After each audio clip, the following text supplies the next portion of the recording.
La virtud de ser generoso y la alegría que esto conlleva, al ser un valor que caracteriza a una personalidad, porque las personas que son generosas también son muy honestas y al compartir con alguien no están esperando necesariamente algo a cambio, siempre lo hacen de manera desinteresada, es decir, no esperan ni siquiera la gratitud. Dice una fábula muy bonita, se las quiero compartir hoy, que un día como cualquiera llegó un hombre a mi casa comentando que cerca de aquí vivía una familia que tenía 7 hijos y que llevaba ya varios días sin probar un solo bocado de alimento. Al escuchar esto, tomé un poco de arroz y fui a buscarlos para que pudieran comer esa noche. Cuando los niños supieron que comerían esa noche, sus rostros se iluminaron de la felicidad.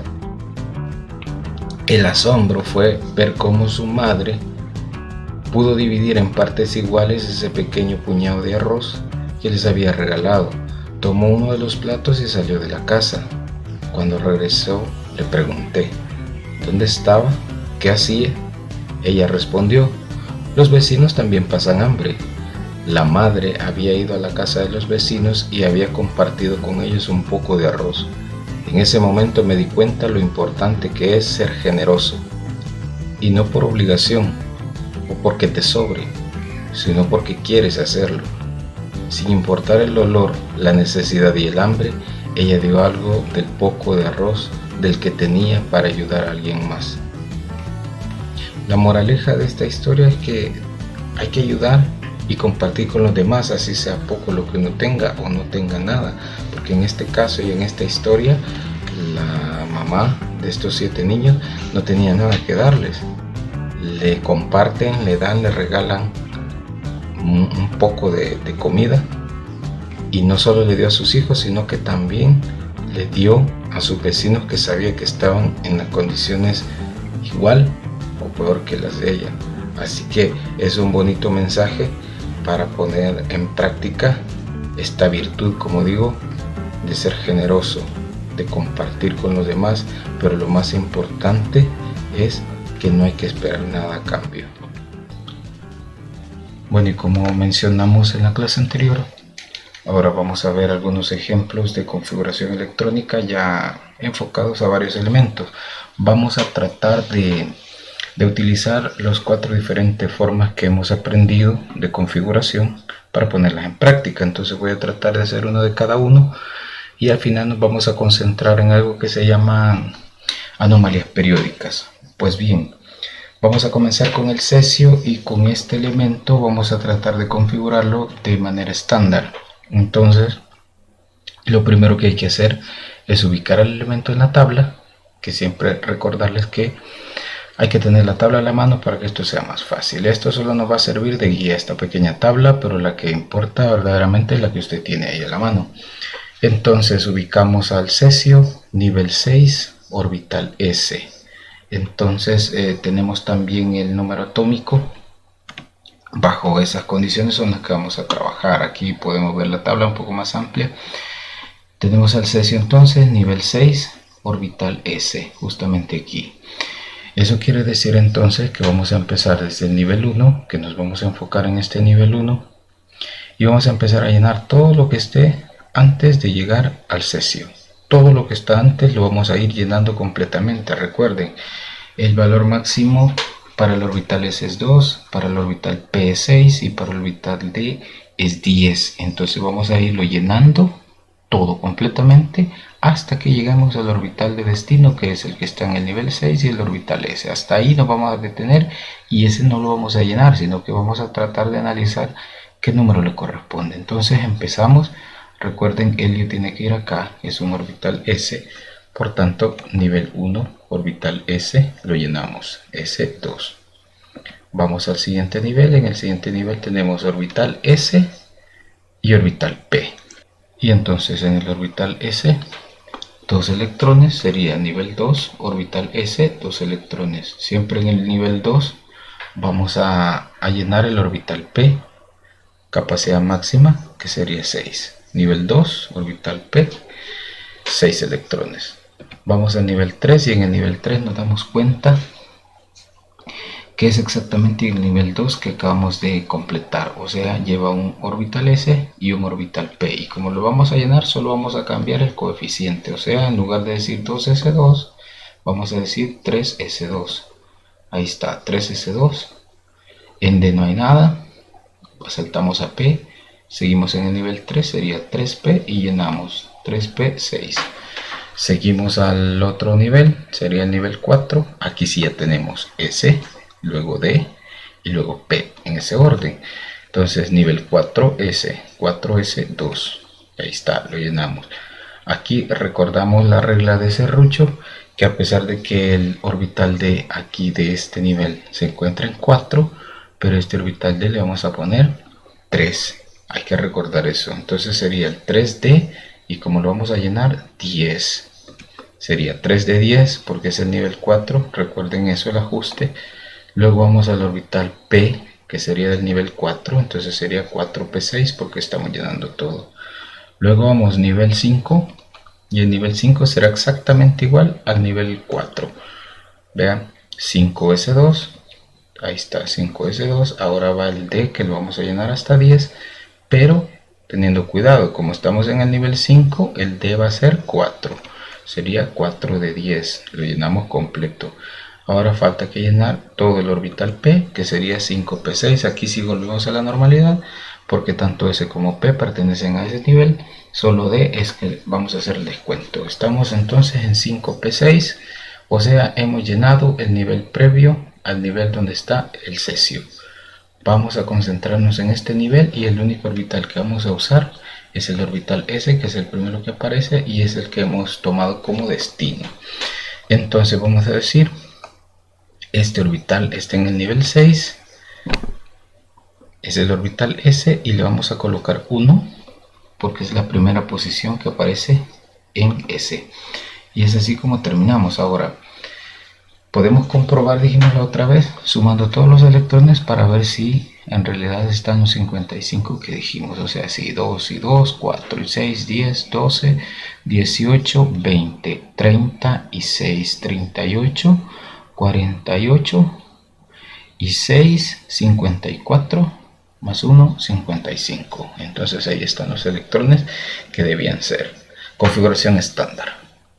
Ponemos un nuevo elemento. Ahora vamos a trabajar con el telurio. El telurio se encuentra en orbital P de acuerdo a la localización y ahora estamos en un nivel 5, ¿verdad? Es el nivel 5 con ese orbital P. Entonces nivel 5 orbital P lo hemos ubicado y vamos a colocar 52 electrones. Ahora lo vamos a hacer de manera abreviada, o sea que no vamos a escribir toda la configuración desde el nivel 1, sino que nos vamos a ahorrar toda esa parte. Entonces aquí en lo que nos vamos a concentrar es que, bueno, tenemos el telurio acá señalándolo con el puntero y vamos a colocar o buscar el gas noble que se llenó antes de llegar a telurio. El último gas noble que se llenó es el criptón. Entonces ese es el que me va a servir de referencia de base para ahorrarme todo lo que está atrás de él. Entonces voy a colocar criptón entre corchetes, lo coloco y entonces voy a seguir llenando lo que está después del criptón. O sea que ahorita me he ahorrado la escritura de 36 electrones aquí. Voy al siguiente nivel, que sería el nivel 5, y el primer orbital que se llena sería el del S. Estamos en el nivel 5, orbital S, y ponemos un 2 que es la capacidad máxima. Llenamos. Ahora vamos a llenar todo el orbital D. Recuerden, estamos en el nivel 5, entonces sería 4 de 10 y hemos llegado hasta aquí. Ahora hay que colocar el orbital que falta, que sería el 5p. No le ponemos el superíndice porque hay que sacarlo o hay que decidirlo. Dos maneras, acuérdense. Si hacemos la sumatoria sería así, igual de fácil. Criptón tiene un número atómico de 36, ya tengo 36 acá, más 2, 38, más 10, 48. Entonces hay que colocar 4 electrones más aquí, o sea un 5p4. Pero si usted no quiere hacer la sumatoria de todo esto, lo puede hacer de la siguiente manera. El telurio está acá, el orbital P empieza en indio. Entonces vamos a ver qué posición tiene el telurio en el orbital P. Sería 1, 2, 3 y 4. Sería la posición 4. Por eso sería 5P4. Y así es como lo colocamos. Cualquiera de las dos maneras es válida. Y ahí tendríamos nosotros entonces el ejemplo de la configuración electrónica abreviada. En este caso para el telurio. Bueno, avanzando en los ejemplos, ahora vamos a hacer el paladio, el nuevo elemento. Lo ubicamos en la tabla, lo ubican ustedes también en la suya, y notamos que está en el orbital D y está en el nivel 5. Entonces anotamos nivel 5, orbital D. Eso quiere decir que cuando lleguemos al nivel 5, ese orbital D no lo vamos a llenar, sino que haremos la cuenta de lo que nos falta para completar los 46 electrones que dice el número atómico. Bien, ahora lo vamos a hacer en desarrollada. Si recuerdan la clase anterior, hicimos los niveles desde el 1 hasta el lugar donde vamos a llegar. En este caso voy a describir 5 niveles, los voy a dibujar y me quedarían prácticamente así. Repasando entonces, nivel 1 solo tiene orbital S, que resulta que es este que está acá. El nivel 2 tiene S y P. Si se fijan, aquí está S y aquí está P. El nivel 3 es igual al nivel 2, S y P. Lo comprobamos en la tabla. S y luego viene P. Ahí está.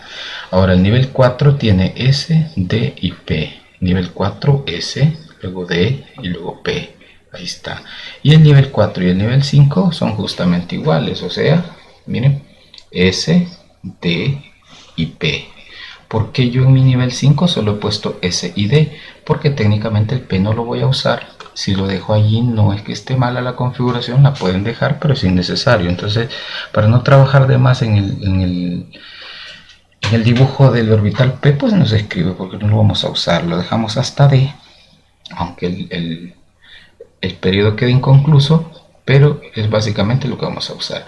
Luego viene el llenado. Acuérdense, en la configuración desarrollada, a partir del llenado de electrones, tenemos que respetar la regla de Hund y la regla de Pauli. Pauli dice que solo caben 2 electrones en cada orbital.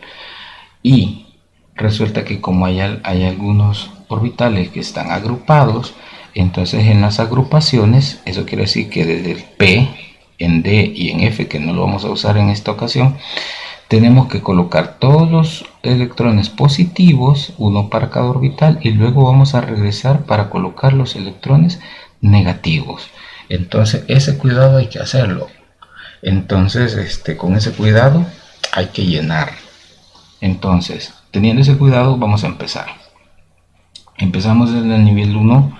La forma correcta de llenado sería así: primero spin positivo, luego spin negativo. Ahí está, he llenado mi primer orbital. Luego vamos al segundo nivel: spin positivo, spin negativo. Vamos al P y vean cómo es que se llena cuando hay más de un orbital junto. Spin positivo, positivo y positivo. Un positivo por cada orbital presente junto. Luego me regreso en el mismo orbital y pongo los negativos. Negativo, negativo y negativo. En ese orden sería. Entonces, lo que hay que tener cuidado acá es llevar la cuenta para llegar a 46. Ve, llevo 2, 4, 6, 8, 10. Vamos a seguir la cuenta. 11, 12, 13, 14, 15, 16, 17, 18, 19, 20, 21, 22, 23, 24, 25. Regreso 26, 27, 28, 29, 30. Me voy a detener un momento acá. Vea, alguno podría decir: bueno, pero ¿y si yo lo lleno como yo quiera? Nadie se va a dar cuenta que yo no lo he hecho en ese orden que usted lo está diciendo. Claro está, no hay manera de saberlo. Pero ¿saben dónde sí se puede evidenciar que ustedes están llenando correctamente el spin? En el último orbital. En este caso, para el ejemplo, es el D. Puede ser cualquier orbital el último. ¿Cómo es que se evidencia? Porque si usted no lo va llenando así como lo voy haciendo acá, al final se va a equivocar, porque usted va a colocar los electrones de una manera incorrecta.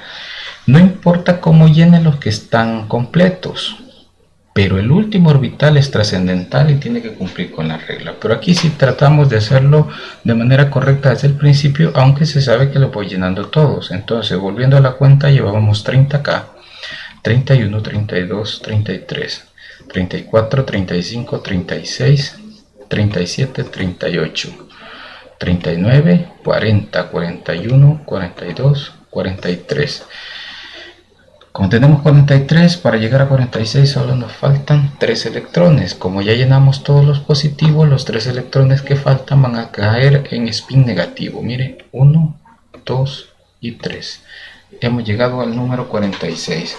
Eso quiere decir que el paladio tiene un spin negativo, porque este ha sido el último que hemos colocado, es este spin negativo. Y entonces este orbital verdaderamente es el que me indica si he llenado correctamente los electrones como deben o si he irrespetado las reglas. Muy bien, entonces así quedaría la configuración electrónica desarrollada para el paladio. Ahora bien, esto ha sido como la ejecución de las reglas y principios de la configuración electrónica. ¿Qué pasa cuando esas reglas se pueden quebrantar o cuando esas reglas no se cumplen? Pues existe algo que se llama anomalías periódicas. Estas anomalías periódicas se presentan en dos orbitales, los orbitales D y los orbitales F. Voy a explicar primero las anomalías en los orbitales F y luego vamos a explicar la de los orbitales D. Bueno, es un poco complejo, pero no es difícil de comprender. Vamos a explicar la anomalía periódica del orbital F con el elemento europeo, aunque lo mismo va a suceder con cualquiera de los elementos F, eso no va a cambiar. Pues resulta que a veces el lantano y el actinio, dependiendo de la tabla, posiblemente su tabla lo tenga aquí arriba el lantano y aquí el actinio, y no aparezca nuevamente acá. La razón es porque el lantano y el actinio en realidad son orbitales D, tendrían que estar acá arriba. Ya, pero algunas tablas la colocan acá abajo porque están obedeciendo a la anomalía periódica que sucede. Ahora bien, antes de entrar en detalle de por qué la posición o el lugar del lantano y el actinio a veces acá abajo, solo déjeme decirle o recordarle, la regla de Serrucho dice que primero se coloca en un nivel donde están todos los orbitales. El orden correcto sería orbital S, luego el F, luego lleno D y por último P. Ese sería el orden. Entonces, si nos concentramos en el europeo que está en el nivel 6, acuérdese, esto es prolongación del nivel 6. Nivel 6, nos concentramos ahí. Entonces, quiere decir que, bueno, voy a utilizar la configuración semidesarrollada para explicar esto, para utilizarla un par de veces. Entonces, vamos a familiarizarnos esta vez. Vean, voy a poner el xenón como referencia porque recuerden, el europeo está en el nivel 6. El xenón es el último gas noble que se ha llenado completamente. Esa es mi referencia. Entonces 54 electrones, ahí está. Me ha ahorrado todo lo que está atrás. Bien, ahora resulta que el orbital que sigue es el S. Según el orden de Serrucho tendría que ser el F, luego D y por último P para llenar este nivel. Entonces S, F, vean, 2, 4, 6, 7 orbitales, es un F en efecto. Luego viene el D, que son 5, 2, 4, 5 y por último el P, que solo son 3. Esto sería a grandes rasgos el nivel 6, pero está de más decirlo, el orbital P no lo vamos a usar, pues lo eliminamos. Lo mismo hay que hacer con el orbital D, ¿cierto? Hay que eliminarlo porque no vamos a llegar hasta D, nos vamos a quedar en F. Pero resulta que no lo podemos eliminar porque lo vamos a usar, producto de la anomalía periódica. Y resulta que lo que vamos a hacer es invertir este lugar. O sea, según la regla de Serrucho, primero es S, después F y después D. Pero voy a invertirlos. Primero voy a poner D y después voy a poner F. ¿Por qué hago esta inversión? O sea, así, primero D y después F. ¿Por qué lo hago? Pues resulta que cuando voy llenando, estoy en xenón, luego los siguientes electrones caerían en S1 y 2, o sea, S2. Ahí están, vamos bien. El siguiente electrón, según la regla de serrucho, tiene que caer en orbital F. Entonces el orbital F solo va a tener 4, 5, 6. A ver, el orbital F va a tener 6 electrones. Pero antes de llegar al europeo, que tiene 6 electrones, lo que sucede es esto. He llenado mi orbital S con 2 electrones. Cuando voy a la siguiente posición, caería en F, o sea, aquí, ¿verdad? Caería en F, pero resulta que el orbital F, cuando está con un electrón y su orbital D de ese nivel no tiene ninguno, este orbital se vuelve inestable. No puede mantener estabilización en su energía teniendo él solo un electrón y tomando en cuenta que el orbital D está vacío, aunque eso debería de ser lo lógico. Pero lo que sucede es que este orbital F le traslada ese electrón al orbital D porque él no lo va a aceptar. Entonces se lo traslada y el orbital D se queda con ese electroncito y el F se queda vacío. Vean, esta es la razón por la cual el lantano en realidad debería de ser F, pero es D. Repasemos para que vean bien. El xenón 54 hasta aquí. Luego cesio 55 y bario 56. Vean, xenón número atómico 54, 55 y 56. O sea que estamos hasta aquí, 56. Luego, el lantano, ¿qué número atómico es? Pues 57. Aquí teníamos 56, 57. En realidad el lantano debería ser un F, pero el F lo manda para el orbital D. Por eso es que hacemos la inversión, porque en realidad el F debería estar primero, pero como en este caso hay una excepción, él lo manda de regreso al D, y entonces por eso lo vamos a colocar primero a D, porque en realidad ahí cae el primer electrón, que sería lantano. Luego de eso, ¿qué pasa? Bueno, hemos llegado a 57 y tenemos que llegar hasta 63, o sea que nos faltan 6 electrones. ¿Cómo hacemos?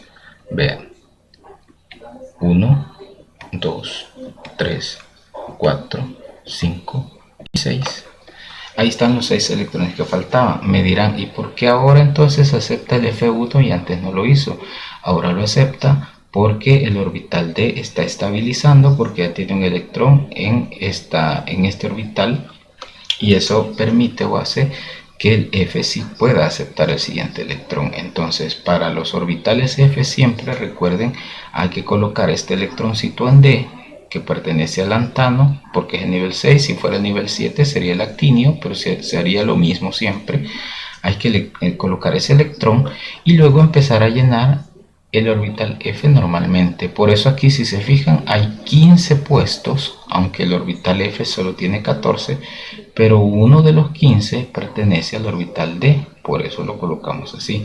Esta sería la configuración correcta para cualquiera de los elementos del orbital F. Lo que va a variar es la cantidad de electrones acá, pero aquí siempre será igual. Bueno, eso básicamente sería el comportamiento del orbital F, que corresponde a la primera anomalía periódica que hemos visto. Vamos a la segunda anomalía periódica. Esta ya es la primera del orbital D, la primera de 2. Esta anomalía periódica es en D4. Vamos al cromo. Está en el nivel 4, en el orbital D. Vamos a hacer siempre configuración electrónica semidesarrollada. Eso quiere decir que el último gas noble que se ocupó es el argón, ¿verdad? Porque el cromo está en el nivel 4. Entonces el argón es el gas noble de referencia. Ahí está, argón, gas noble de referencia. Luego ponemos orbital S y orbital D, que es donde se encuentra el cromo. El P no lo usamos, no es necesario escribirlo. Perfecto. Entonces vamos a colocar 24 electrones. De los 24 hemos colocado 18 hasta el argón.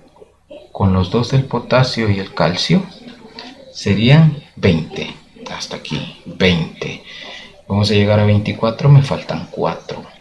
Si lo quiero ver desde la perspectiva de posición, aquí empieza el orbital de 1, 2, 3, 4. En efecto, ¿verdad? Porque tenemos 20 electrones, 21, 22, 23 y 24. Y ahí está. Así tendría que terminar la configuración electrónica para el cromo. No importa en qué configuración lo haga, pero debería de terminar en D4, así. Pero resulta que esto es una anomalía periódica. Y cuando se trate de cromo o molibdeno, siempre que termine en D4 voy a hacer un ajuste. ¿Cuál va a ser el ajuste? El ajuste es muy parecido a lo que vimos en el orbital F. El orbital D se encuentra inestable cuando uno de sus orbitales se encuentra en desventaja respecto a los demás. Y aquí el último orbital tiene la desventaja porque los otros 4 tienen al menos un electrón en su estructura. En cambio él no tiene ninguno, por lo tanto se vuelve inestable, y lo que hace para compensar esa desestabilización o inestabilidad es robando un electrón al orbital S, y entonces le quitamos un electrón y se lo pasamos a su estructura, y esto quedaría así. Antes de cerrar esta configuración, déjenme decirles algo. Posiblemente usted estará diciendo: ¿cómo es que pasó que tenía yo un electrón con spin negativo acá y lo pasó para acá y ahora ya es positivo? Pues resulta que la regla de Pauli dice que el primer electrón que ocupara cada orbital cuando está vacío tiene que ser positivo. Entonces el giro cambia de ser negativo a ser positivo en este orbital, que pasa a llenarlo. Entonces esa es la razón por la cual cambiamos el giro. Ahora bien, el cromo, dije, y el molibdeno nunca terminarán en D4. Como se hace este ajuste, vamos a presentar un orbital S semilleno, vea, en S1, y un orbital D5, no D4, sería D5. Ahí está. Sería esa la modificación en la primera anomalía, que sería D4. Ahora bien, vamos a hacer la siguiente anomalía periódica. Ahora vamos a trabajar el cobre siempre en el mismo nivel y en el mismo orbital, pero la anomalía se va a ajustar siempre cuando la condición sea la misma que la del cobre. ¿De cuál condición hablo? De la posición D9. Vea que cobre está en D9, la que acabamos de hacer estaba en posición D4. Ahora vamos a hacer esta, D9. El gas noble siempre sería el mismo, argón, y utilizaríamos los mismos subniveles porque no vamos a llegar a P. Entonces la misma historia, tenemos 18 electrones hasta argón, potasio y calcio 20, ahí está, y el cobre tiene 29 electrones, hasta aquí tengo 20, y si llenamos los 9 nos quedaría así. Acuérdense, primero los espines positivos 1, 2, 3, 4 y 5, luego regreso a los espines negativos 6, 7, 8 y 9. Hay un orbital que queda en desventaja, sería el mismo. ¿Y cuál es la desventaja ahora? Que todos sus electrones están apareados en los orbitales anteriores. Apareado quiere decir que están en pareja, hay positivo y negativo. Y resulta que el último orbital está desapareado, o sea, solo tiene su spin positivo. Pues esto no resulta, y esto es inestable, por lo tanto, para estabilizarse, robo, ¿verdad? El robo del spin negativo de allá, del orbital S, y lo paso para el orbital D. ¿Qué es lo que gano con esto? Que todos los orbitales D queden apareados, y aunque el orbital S quede desapareado, pero el orbital S es totalmente estable, no importa si le robamos ese electrón. Entonces se lo pasamos hacia el orbital D y nos quedaría de esta forma. Prácticamente entonces sería un error presentar la configuración del cobre, de la plata o del oro como S2 de 9. No se debe dejar así, hay que redistribuirlo. Quedaría S1 de 10. Y cualquiera podría decir: ah, pero si es de 10, entonces ya no es cobre sino que es zinc. No, porque la cantidad de electrones se mantiene en 29, porque lo que hemos hecho es quitar uno del que tenía acá para que esto se convierta en 10, pero al convertir esto en 10, esto se queda en 1 y ya no en 2, por lo tanto no es 30 como zinc. Entonces hay que tener cuidado con eso. Es una redistribución, no es un mero aumento de electrones, pues prácticamente serían esas las anomalías periódicas que existen, o sea, son los únicos lugares donde la regla de Serrucho y la regla de Hunt junto con la de Pauli se van a modificar momentáneamente para hacer algunos reajustes por los comportamientos de algunos elementos, pero ya hemos mencionado cuáles son las excepciones. Prácticamente eso sería el desarrollo de esta clase y de los ejemplos.